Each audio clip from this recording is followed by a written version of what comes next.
Hello நண்பர்களே, நான் உங்களுக்கு ஒரு கதை சொல்ல போகிறேன். அந்த கதையை கேட்டு நல்லா என்ஜாய் பண்ணுங்கள், ஷேர் பண்ணுங்கள், சப்ஸ்கிரைப் பண்ணுங்கள். வாங்க கதைக்குள்ளே போயிடலாம். எம்பியில் 4 நண்பர்கள் இருந்தாங்க. 4 பேரும் படிக்கும்போதுலேருந்து ஒன்றாவிலேருந்து ரொம்ப நெருங்கிய நண்பர்கள். இப்படியே அவங்க நெருங்கிய நண்பர்கள் இப்படியே அவங்களும் ஊரை சுற்றி சுற்றி சுற்றி வந்து ஜாலியாக இருந்திருக்காங்க. அப்போது ஒரு நாள் கூடி அவங்க 4 பேரும் ஒரு நாள் கூடி, நம்ம இப்படியே ஊரை சுற்றிக்கிட்டே இருந்தால் நம்ம ஒன்றும் பண்ண முடியாது. சரி, நம்ம 4 பேரும் சேர்ந்து ஒரு வியாபாரம் ஆரம்பிப்போம்.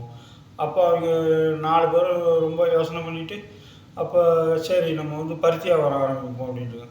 சரின்னா அந்த 4 நண்பர்களும் சேர்ந்து பருத்தி வியாபாரம் ஆரம்பிச்சிட்டாங்க.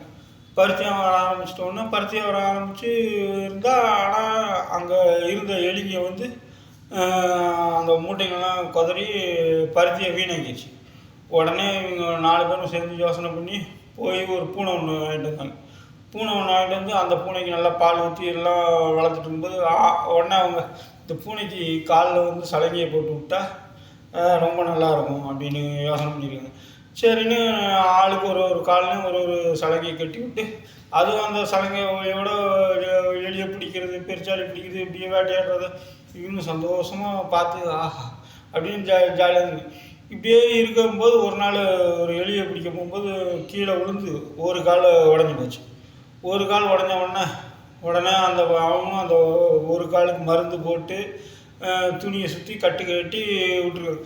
இது அந்த காலோடையே போய் திருப்பி எலிங்கெல்லாம் வேட்டையாடி இருக்கு.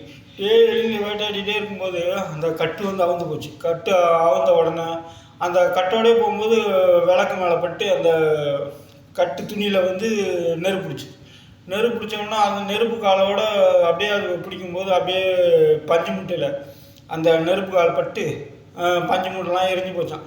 எரிஞ்சு போனோன்னா உடனே இந்த 3 பேர் சேர்ந்து உன் காலில் நீ சலங்கை கட்டின காலில் பூனைக்கு அடிப்பட்டதுனால தான் இந்த மாதிரி குடலில் நெருப்பு பிடிச்சிச்சு, அதனால் இழப்பீடு நீ தான் தரணும்.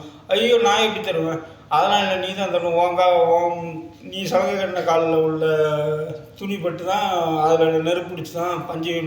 சரி வாங்க, இதை நம்ம அரண்மனையில் போய் தீர்த்துருவோம் அப்படின்ட்டு. சரி, உடனே இவங்களும் நேராக அரண்மனைக்கு போயிட்டாங்க. அரண்மனைக்கு போய்ட்டு, ஐயா ராஜா கிருஷ்ணதேவராயர், இந்த மாதிரி நாங்கள் இந்த மாதிரி பஞ்சவரம் பண்ணோம்.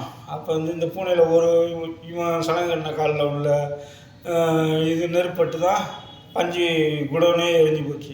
அதுக்கு நீங்கள் தான் நல்ல தீர்ப்பு சொல்லணும். உடனே ராஜா, இதுக்கு நான் தீர்ப்பு சொல்ல முடியாது, தெனாலிராமா நீ தீர்ப்பு சொல்ல அப்படின்ட்டு.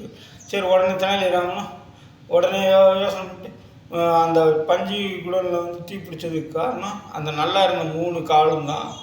ஏன்னா அந்த நல்லா இருந்த 3 காலனால தான் அது ஓடி போய் திருப்பி எலியை பிடிச்சி நெருப்பட்டு போயிடுச்சு. அதனால் நீங்கள் 3 பேரும் தான் இழப்பீடு தரணுன்றது.